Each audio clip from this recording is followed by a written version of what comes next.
Good morning. Hindi tayo makalabas ngayon kasi umuulan. Gagawa sana ako ng van. Ay, ito ang aming breakfast. Alright, silipin natin kung ano laman. Meron yung dalawang sunny side up. 2 piraso. May keso. Ayan, loaded to. Tsaka merong mayonnaise. At sa sumunod na araw, sinumulan ko na ulit gawin itong ating camper van. Nahirapan ako tanggalin itong tornilyo ng handle sa pintuan. Dahil nga kinakalawang na at luma na ay ang hirap pihitin at dumating na nga sa point na na-lost thread.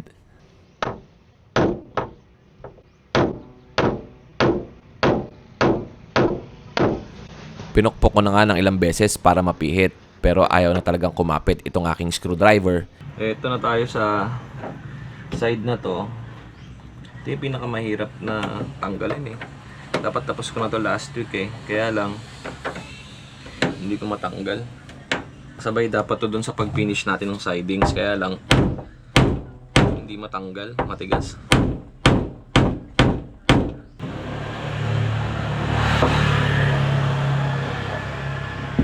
Napakatigas. Okay, ang next natin na gagawin, natapos ko na ikabit yung kabilang side door dun sa kanan. Ang next naman natin ay itong sa likuran. Pero siguro, bago natin ito dikitan, sprayan muna natin ng ano pang spray natin dito, pandikit type. Nabili ko to sa Lazada, 3 to eh. Yung isa binigay ko dun kay sa tatay ni Jess, kay Tito. Tapos, yung isa binigay ko sa nanay ko. Tapos yung isa naman ay itong isa naman ay sa akin. Gamitin natin.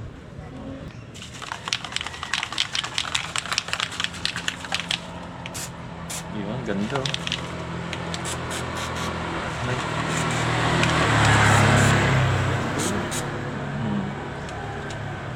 Tama-tama to, pantapal sa mga ano eh, butas-butas. Para pala yan, Bulgasil, parang ganon. sabi ko, hindi ko ba alam,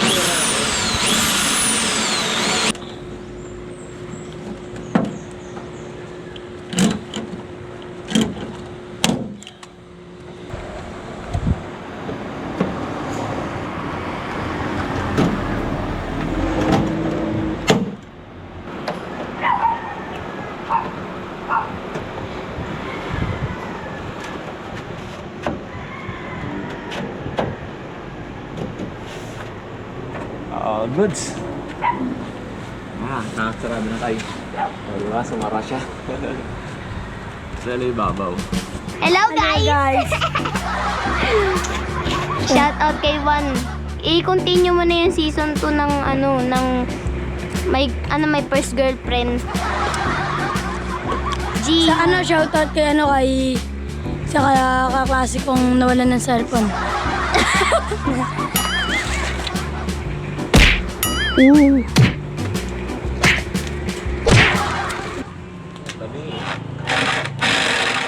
At ngayong araw, kasama ko ulit si Tatay Jun.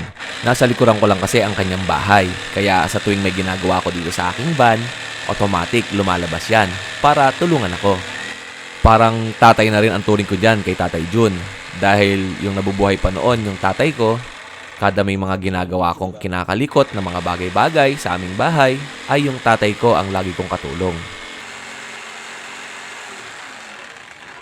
At eto, inabot na kami ng sama ng panahon. Ayan o, umuulan na. At ang ginagawa ko na ay table. Kaya para ilalagay natin dyan sa gilid. Tapos yung palutsina natin ay may nagbigay sa akin. Bali pipick upin ko na lang yon, baka bukas. Kasi tatay kasama ko ulit dito. Kumuha kami ng tornilyo. Okay. wala na yung mga pagmumula. Yan. Tay, silong ka. Yan, taas natin. Lakas ang ulan. Ayan na. Buhos ang ulan. Hindi pa kami tapos. At marami pang gagawin. Pero at least nakapag-prepare na tayo ng table. Ang gagawin ko lang sa table ay yung table ay lalagyan natin ng varnish, no? Ano ba yun? Yung parang hindi siya anayin. Ang sinapay, nakagaraan. Tanghalian ko na nga lang yan tay eh. Sa piraso. Yan o. Okay na, ganyan. Yan. Table na tayo. Tapos yung kamang dito ng kataas yung rin ko. Para diba tayo yung kama. Kasi pag pinasan ko pa, kanina sinubukan ko, nausog ako dito. Eh pag ganito lang kataas yung kama, hindi ako mausog dyan. Mataas lang ng konti dyan. Taas lang dito yan. Oo, yan o. Dito nakataas gagawin ko. Kasi para pag nag-computer ako, sakto lang. Ha? Sakpat ko dito. Pinag-uusapan nga namin ni tatay dito kung gaano kataas yung bed frame na gagawin ko. Kaya lang hindi rin nasunod yung plano dahil pagka binabaan ko ay tatama naman yung bed frame sa tambol ng gulong. Mga nakisilong na sa atin, no? Dahil malakas na ang ulan, kailangan na nila sumilong. At buti na lang, merong bubong to. Super laki silong din, no? Tambay is like, okay. Wala pa, hindi pa tayo nakakagawa ng bed frame. Yung bed frame natin baka bukas ko gagawin. Meron na tayo nagawang table pero hindi pa tapos, lalagyan pa natin ng drawer. Diba guys, tambay is light. Oo, tambay lang tayo ngayon. Umulan eh, lakas. Okay. Dahil nga bumuhos ang napakalakas na ulan, ay nandito ang mga bata o pumasyal sa akin. Si Pearl, tsaka si Sophie. Bubuhos yung ulan at naglagay muna ako ng pansamantagal na ilaw. Oo, diba? Yung ilaw ko yan sa ilaw ko yan dun sa computer. Ay sa pag nagbablog ako. Tapos, ito nga, ang natapos ko ngayong araw ay yung nasa pintuan. Ayun. Nailagay ko, tapos natapos ko na rin itong kabilang side na pinto. Yung plywood, pinasok ko muna. And nakagawa ako ng table. Pero wala pa siya, hindi pa buo. Parang pa lang to. Ibabaw pa lang, tsaka dalawang gilid. Wala pa yung drawers. And ang next ko na gagawin tomorrow ay yung bed frame. Palutsina, no? Oh, shout out! Shout out! Sino? O yun, no? Ang saya dito. May electric pa kami ito. Diba? Gumagana yan. Kaso malamig na kaya inoff muna. Malamig na kasi kaya inoff na namin. Nakasaksak lang ako dito sa sa kabilang bahay. Ayan yung extension wire. Ayan, papunta yan doon. Bali, wala pa akong power station. Siguro, tsagayin muna natin yung mga ganito. Power station, power bank muna ang gamit ko. Wala pa akong pambili ng power station kasi napakamahal. Yung magandang klaseng power station na mga gamit natin ay nasa 30,000 plus or 35,000. Kaya tsaga muna tayo sa ganito, di ba? Yung ilaw kasi dapat hindi ko muna ikakabit yon kasi nga wala pa akong power station. Kaya ginawa ko, yung mga ilaw sa vlogging ko, yun naman na ginagamit ko, rechargeable. Mas madali at mas matipid kasi hindi ko naman gagamitin yung ilaw na pangmadamagan, di ba? Magdamag, ganyan lang siya, oh. At least may liwanag lang. Pwede na pang tambay. Ganda na, no? Tapos na yung ating camper van. Konti na lang, matapos na. Yung harapan, yun ang next. Tapos siguro, ito, pinag-iisipan ko kung lalagyan ko pa siya dito ng drawer or kung ano man ang ilalagay dito dyan. Bahala na kung ano man yung pwede nating ilagay dyan. Tapos itong mga ganito, pinag-iisipan ko kung lalagyan ko ng PVC panels or lalagyan ko lang ng ng speaker tela, yung kulay gray or yung black. Tapos sa harapan pa, lalagyan pa natin ng PVC panel yung mga pintuan ng dalawa. Okay, shoutout ulit! Shout out kay One animation. Bye-bye guys! Love you so much! Shout out ulit sila. Ano pa ba gagawin natin? Suggest kayo kung meron kayong mga suggestion na gusto nyong paano natin mapapaganda itong si Linog, yung puting van. Kasi nga, sabi ko nga sa inyo, hindi naman ako eksperto pagdating sa paggawa ng camper van. Kumbaga, nagkaroon lang ako ng pagkakataon na bumili ng ganitong van at assemblein bilang isang camper van sa tulong na rin ng Hornitex Philippines, yung nagbigay sa atin or nag-sponsor sa atin ng PVC panels, ng flooring, at syempre ng sidings. From Hornitex Philippines Incorporated, maraming salamat. At sana maaprubahan tayo dun sa mga power stations and yung iba kong mga pwedeng ilagay natin dito sa ating camper van. Tomorrow, assemble tayo ulit ng panibagong project para dito sa ating camper van. Maraming salamat sa inyo at sana subaybayan niyo ang camper van na puti na si Lino. Yan. Unang iikot tayo ay siguro sa tayo iikot sa mga kennels. Yan, bibisita tayo sa mga kennels sa Bulacan. Yan, at tapos sa Batangas at sa iba't iba pa. Basta okay na pwede tayong umikot sa around nationwide, iikot na tayo. Pero as of now, kapag hindi pa ako sure na iikot, ang gagawin ko muna ay tatry mo natin si Lino tawag nito, challenge. For example, 24 hours challenge sa ganitong lugar. Magka-camping tayo overnight, ganun. O kaya 3 days camping. Ayan. Kasi dati nagka-camping na naman ako sa iba't ibang mga lugar. Ang dala ko naman si Karens, yung isa kong sasakyan. Pero mas maganda to kasi mas malaki at makakabuelo tayo sa loob. Pwede tayong mag-edit, tapos pwede tayong gumawa ng mga videos. Okay, shoutout ulit! Shout out everyone! Oh my God! Ikaw! Wala akong masasabi. Good morning. At ito, dadalhin ko yung ating camper van at bibili nga ako ng bibili ako ng mga palutsina kasi nga gagawa na tayo ng bed frame. Kung makikita nyo dito ay hindi pa talaga totally tapos yung ating camper van at marami pang kulang. Inilaglag ko muna lahat ng gamit sa likod kasi nga baka magkalabugan dito mamaya.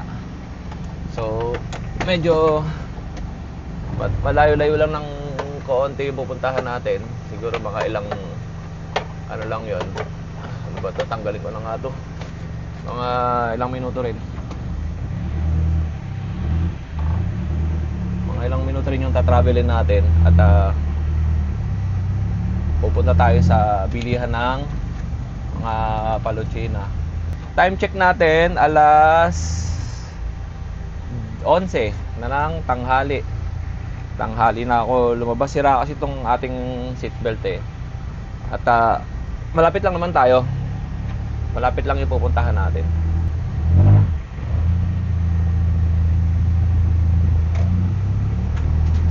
Uy, yun na. Sabi ko may malalaglag.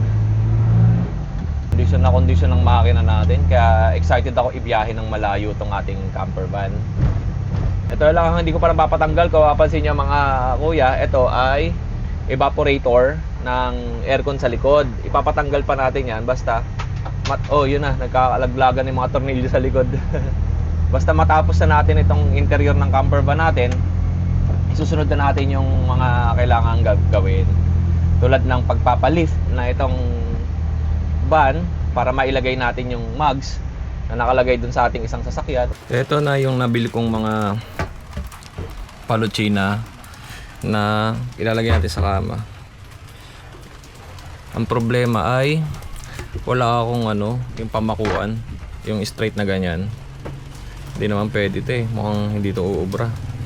Pag ito yung gagamitin natin. Kailangan ko ng 1/3 na makapal. Hindi ito kakapal sana. Ayan o. Ganyan kakapal sana para pamakuan sa gilid. Hahanap muna ako. Pero ang gagawin ko muna siguro ay lalagarin ko muna to. Tapos bumili na rin ako ng paa. Eto. Sa ilalim. Konti lang mga gamit ko rito. May mga araw talaga na kahit gaano ka kasipag, gaano ka kapursige, biglang may kumakatok na tanong sa isip mo. Kakayanin ko pa ba? Tama pa ba itong ginagawa ko? Paano kung pagkamali ako? Yan ang paggalinlangang tahimik pero mabigat. Hindi mo nakikita pero ramdam mo sa dibdib. Hindi sumisigaw pero kay lakas ng kapit sa isip. Pero tandaan mo ito, hindi ka nag-aalinlangan dahil mahina ka. Nag-aalinlangan ka dahil malaki ang pangarap mo. At ang mga taong may malalaking pangarap, laging sinusubok kung hanggang saan ang kaya nilang tumbasan. Kaya kahit nanginginig ang kamay, kahit may kaba sa dibdib, ituloy mo lang. Dahil minsan, ang kailangan mo lang gawin ay isang hakbang pa. At sa dulo, malaman mo na hindi naman pala imposible. Kinakailangan mo lang paniwalaan ang sarili mo. Kahit yung mundo, hindi pa naniniwala. Kaya kung nag-aalinlangan ka ngayon, huminga ka, tumayo ka, at ipagpatuloy mo. Dahil ikaw yan, at ikaw ang may hawak ng kwento mo.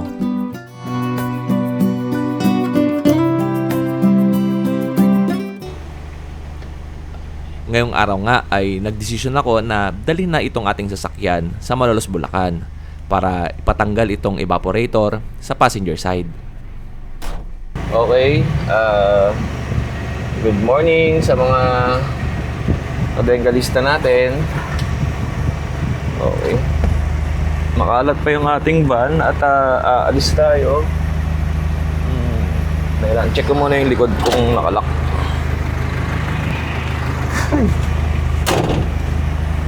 Pupunta tayo ng Malolos, Bulacan para ipatanggal tong evaporator sa likod.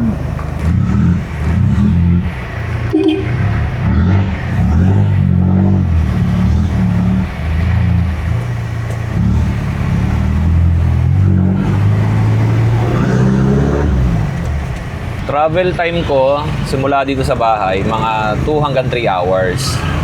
Pero pagka normal driving lang talaga na hindi ma-traffic ay kung 1 hour. Ganun lang. Siyempre ganitong oras umalis tayo alas 8. Napaka-traffic na ito. 7:30 ako umalis sa bahay. Anong oras na? Alas 8 na. Ang goal natin for today, una, dapat mapahanginan natin yung 4 na gulong kasi malambot. Pangalawa, pupunta tayo doon sa car aircon doon sa Malolos, Bulacan para patanggal itong evaporator sa likod. And pangatlo, na goal natin for the day, kung aabot, ay aayusin natin itong mga ceiling. Lalagyan natin ng H-clip. Lalagyan natin ng panel H-clip to. And yung pang-apat, aayusin natin yung mga floor siding, yung nakalagay doon na aluminum. Yun muna yung goal natin for today. 4. Kaya sana magawa natin. At ito, bubuhos na ang ulan. At hindi ako gumamit ng aircon kasi lumalamig din tong evaporator sa likod. Ano muna tayo? Electric fan. May Kawayan, Bulacan na ako. Tuloy-tuloy pa rin ang buhos ng ulan. Ako. Yung gulong ko mukhang tumigas na. Hindi ko pa napapabombahan. Ano kasi to, yung mags na nakalagay doon sa kotse ko. Pansin ko talaga yun, kahit yung unang bili ko yun, lumalambot. Tapos pag tumatakbo na, tumitigas ulit. Lahat naman ng gulong ganon. Kasi mayroon akong monitoring PSI ng gulong. Ang tire pressure ko nun ay nasa 35. Ngayon, pag pinarada ko, nagiging 32. Pagka tumatakbo ko, nagta-35 hanggang 40 PSI. Ito ay, dito ako dumaan sa may Kawayan, Bulacan. Tapos, papasok ako ng NLEX para ang labas ko na Malolos. Pag exit ng Malolos, sa McDonald's, doon na yung Rocky Royce na aircon repair. Maraming mga aircon shop dito sa lugar namin. Pero kasi si Rocky Royce, since pandemic talaga, pinapanood ko na yon. Tapos yung napanood ko nga sa kanya yung Versa van na ganito, L300.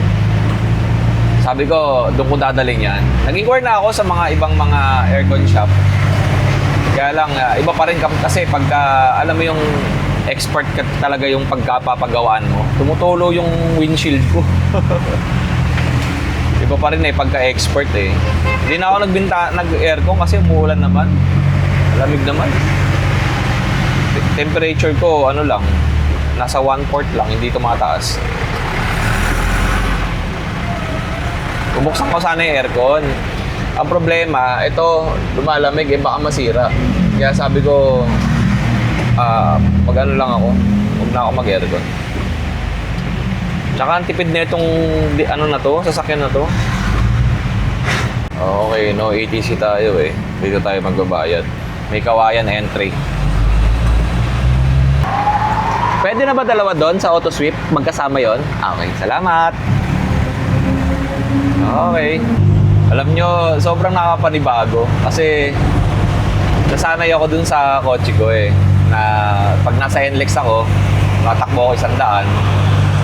Pero dito sa kay Linog, takbo ko lang 45, 50, 60. Ano, papahangin tayo sa Petron. Alright, napahangin na natin. At lahat ay 32. Ginawa natin 35. Napakaulan. Mainit na rito sa NLEX. Nakikita ko na liwanag. Biglang umingay yung aircon. Gatay ko.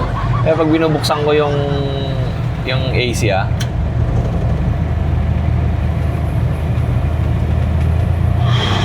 ayan o. Ano kaya yun?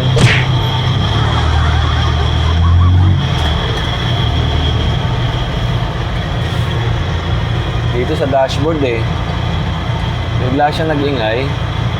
Dito na, malapit na ako eh. Okay, nandito na tayo sa Barangay Tikay. Sa tabi lang ng McDonald's itong aircon shop ni Boss Rocky. Rocky Royce. Makikita niyo yan dito sa MacArthur Highway. Napakadali lang matunton. Lalo na sa Google Map or Waze. Ay doon talaga kayo mismo dadalhin. Ito na ako, Royce Car Aircon. Tabi lang ng McDonald's. Royce Car Aircon. Yan. YouTube channel, diba? Rocky Royce. Dito na tayo. Okay. Paano kaya to? Open. Okay. Masaya.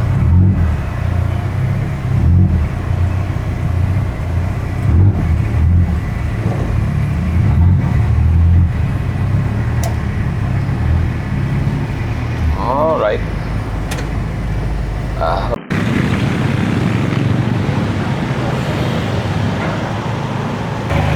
Okay mga kadengalista, nandito ngayon ako sa Rocky Royce na aircon shop dito sa Malolos, Bulacan. At dala nga natin si Linog, papaayos natin to kay Kuya Rocky para lumamig yung aircon. Although malamig naman yung aircon, kaya lang, ito nga sabi ko sa inyo, ipapatanggal natin to yung likod. Ayan. Anong pangalan mo Kuya? Michael po. Si Kuya Michael, testingin niya yung lamig. Pamangkin niya po. Okay. Lumalamig po din pala talaga to kahit na nakapatay. Ito kasi pa solenoid valve po tawag dito. Oo. Pagpatay pong aircon na to, Dapat hindi alamig. naglalak po yan eh. Hindi isi-circulate yung freon dito. Okay. Ibig sabihin ito, kaya lumalamig to, binarina na yung dito. Kaya umiinit to. Oo. Ang reading ni Kuya ay 17. Yun sir, di namin tinigilan yung Oo. space gear. Ang lamig kahapon nun, Oo. 15, 16. Ngayon, ang lamig na nun, negative 5. Isasampa na si Linog. Ito, sinisimulan na nila Kuya ayusin yung ating aircon. Iba-vacuum na nila yung freon. Tapos mamaya ay tatanggalin na. Ang concern ko nga ay papatanggal ko sana yung dalawang condenser. Kaya lang, ang sabi nga ni Kuya Rocky ay hindi pa pwede dahil mawawala yung lamig ng aircon. Kaya siguro pwedeng isa lang itanggalin yung dito, yung sa side na to. Kasi ang condenser niyan ay 3. Isa, tapos 2, tapos yung nasa gitna, pangatlo. Baka possible, pwedeng magtanggal ng isa lang dito. Pero yung nandun sa yung 2, hindi pwede.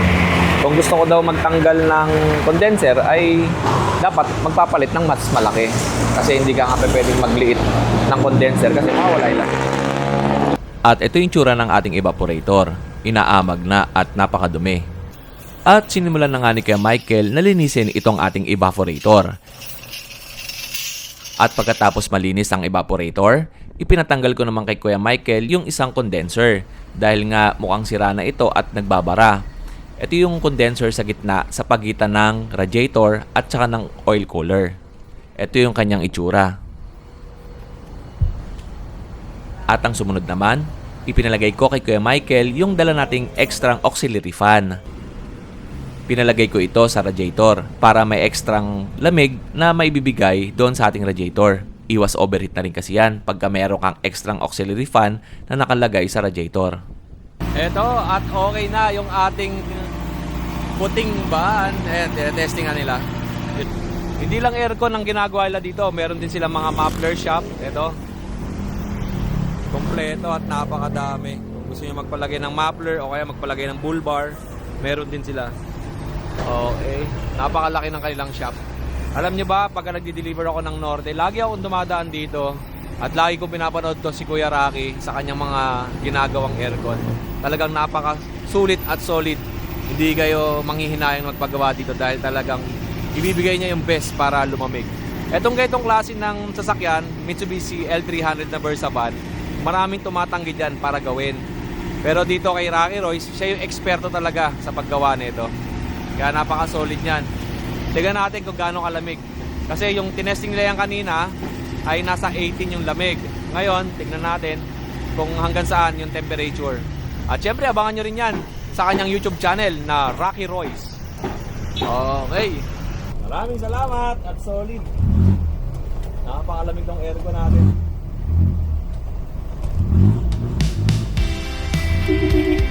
Dati, hirap ang lamig.